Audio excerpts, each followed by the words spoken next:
Mechawa could be Mama Super 24 TV. No, so Okyeame Quophi, na Quophi Okyeame, the host of Angel Drive or Accra. Now, the abe to just say, Bosume me baby ya or the Nejuma Beto or Accra based Angel FM, which is owned by Dr. Quophi.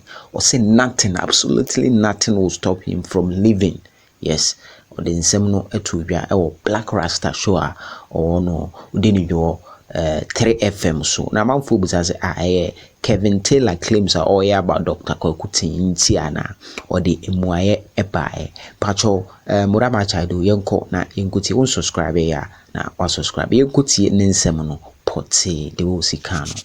You move to another station, but I'm going to look into your music right now. Which one came first, radio or music? Radio. I was on radio way before I got a break with music. I'm talking about when I wasn't even a student. You know, I wasn't in the uni, but I was working from home to play on Continental Radio. Oh, wow. What year was that?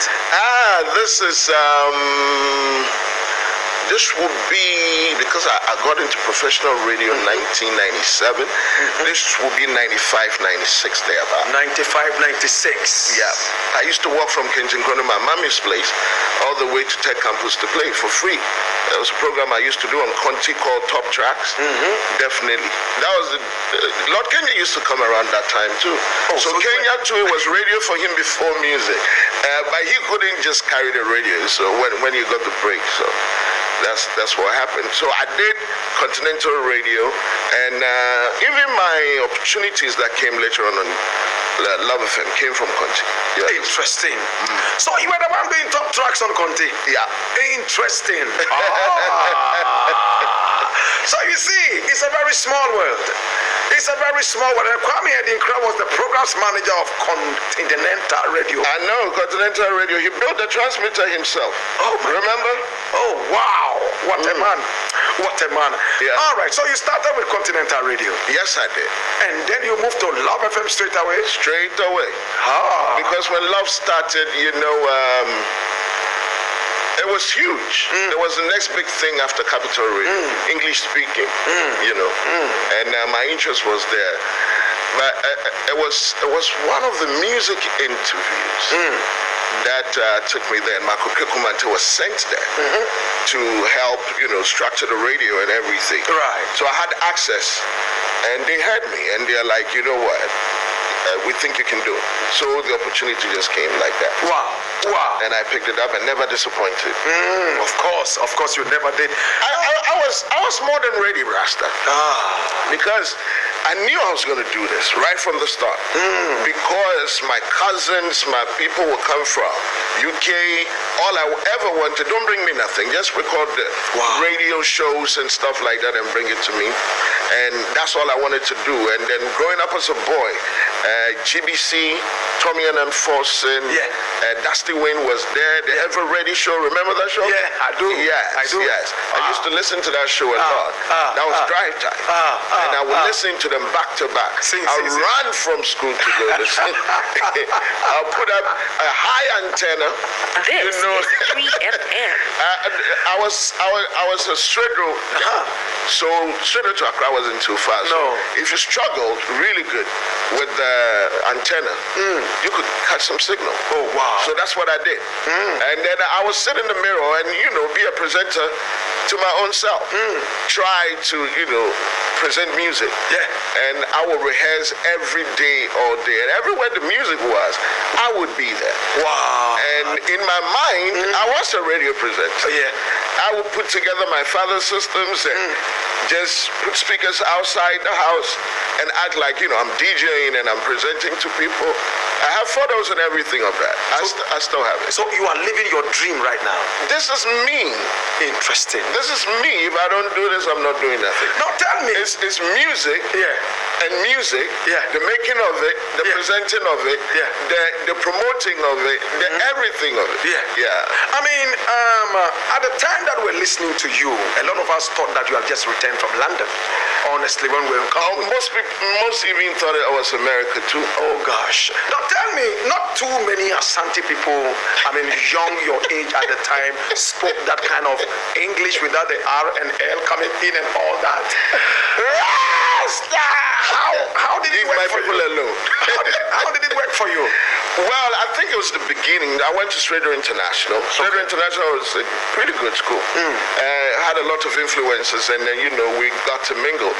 It was an international school. It was a boarding school, even at the primary level. Okay. So I was exposed to a lot of people from different walks of lives, and it would be easy to adapt.